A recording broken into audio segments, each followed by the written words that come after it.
വാദ്യമേളകൾ അപ്സരസുകൾ നിന്റെ ദാസികൾ തേരിറങ്ങി വന്ന രാജകനിയോ ദേവലോക നർത്തകിയാം മങ്കയോ തേരിറങ്ങി വന്ന രാജകന്യയോ അയ്യോ ദേവലോക നർത്തകിയാം മങ്കയോ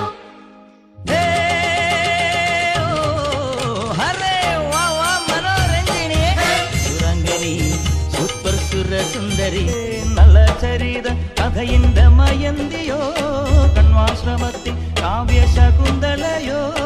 ഓമർഖയാമിൻ കവിത തുളുമ്പുന്ന മധുപാത്രമോ